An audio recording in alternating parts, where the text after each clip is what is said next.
जय हिंद दोस्तों। अगर आपके घर में मातम पसरा हो और कोई बगल में हंसे और ठहाके लगाए तो आपको कैसा लगेगा? अगर आपके पास सब्जी खरीदने के लिए पैसे ना हो और बगल वाला आपका मजाक बनाए तो आपको कैसा लगेगा? अगर आपके घर में शादी हो, बिटिया की शादी हो, बेटे की शादी हो, लेकिन आपके पास खर्चने के लिए, सामान खरीदने के लिए पैसे ना हो, लेकिन कोई आपकी इस मजबूरी पर तंज पे तंज कसता जाए और चुटकी लेता जाए तो आपको कैसा लगेगा? आप सोच रहे होंगे कि जिस वक्त हिमाचल प्रदेश में चुनाव चल रहे हैं उस वक्त मैं ये क्या बोल रहा हूं। दरअसल एक ऐसी कड़वी सच्चाई जो आज से 6 साल पहले हुई थी, जहां पे भारतीयों का मजाक उड़ाया गया था, हमारी आपकी मजबूरियों का मजाक उड़ाया गया था, मैं आज उसकी बात करना चाहता हूं। दरअसल 8 नवंबर 2016 रात की 8 बजे प्रधानमंत्री मोदी ने नोटबंदी का ऐलान किया था।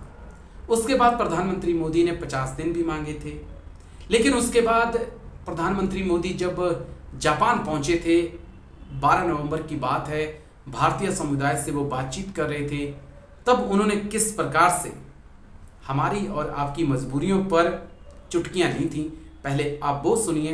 उसके बाद नोटबंदी पर कैसे मोदी सरकार फंस रही है वो मैं आपको बताऊंगा। घर में शादी है, पैसे नहीं है, मां बीमार है, 1000 की नोटों का थप्पा है, लेकिन मुश्किल है।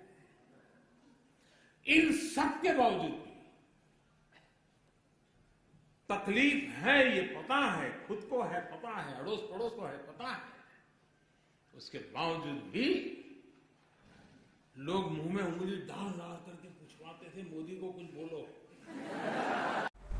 तो सुप्रीम कोर्ट की संवैधानिक पीठ पूरे मामले पे सुनवाई कर रही है। सुप्रीम कोर्ट के पास 57 से ज्यादा याचिकाएं दर्ज हैं और सुप्रीम कोर्ट की संवैधानिक पीठ ये जानना चाहती है कि कौन सी धारा, कौन से कानून के तहत बीजेपी ने, प्रधानमंत्री मोदी ने, केंद्र सरकार ने नोटबंदी का फैसला किया था।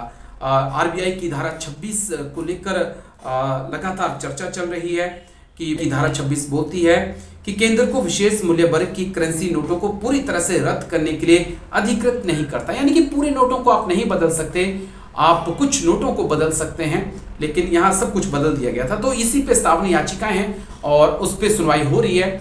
और सुप्रीम कोर्ट कई बार केंद्र की मोदी सरकार को कह चुका है कि आप हल्फनामा दायर करिए। 12 अक्टूबर को तारीख थी, हल्फनामा दायर करना था, मोदी सरकार ने बताना था कि किस कानून के तहत नोटबंदी का आपने फैसला लिया।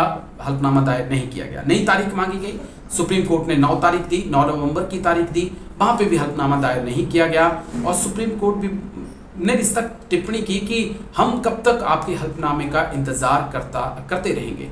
जब आपने सब कुछ कानून के तहत किया है, लीगल तरीके से किया है, तो आपको हल्फनामा दायर करने में समस्या कहां पे आ रही है? अब 24 नवंबर को हल्फनामा दायर करना है केंद्र सरकार ने और उम्मीद की जा रही है कि हल्फनामा दायर हो ताकि सुप्रीम कोर्ट की खंडपीठ है उसे भी पता चले और देश की जनता को भी पता चले कि आखिरकार जिस प्रधानमंत्री मोदी के फैसले ने पूरी देश को बैंकों के बाहर, एटीएम के बाहर खड़ा कर दिया था, वो फैसला कौन से कानून के तहत लिया गया था।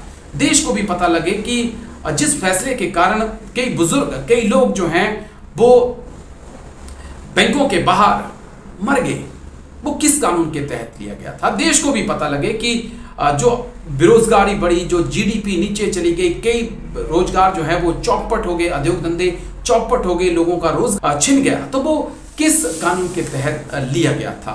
तो ये देश जानना चाहता है और खंडपीठ इसी की सुनवाई कर रही है। लेकिन बात इससे आगे की बढ़कर है दोस्तों। बात इस बात की भी है कि प्रधानमंत्री मोदी ने क्या कारण बताए थे नोटबंदी के। प्रधानमंत्री मोदी ने 3 से 4 बड़े अहम कारण बताए थे, जिसमें मैं वीडियो ऑलरेडी बना चुका हूं, लेकिन फिर भी आपको एक बार याद करा दूं कि सबसे बड़ा कारण बताया था प्रधानमंत्री मोदी ने कि काला धन वापस आएगा।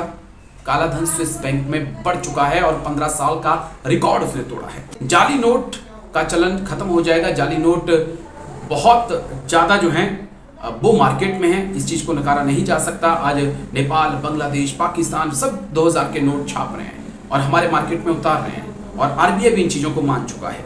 कैशलेस इकोनॉमी का सच सामने आ ही चुका है।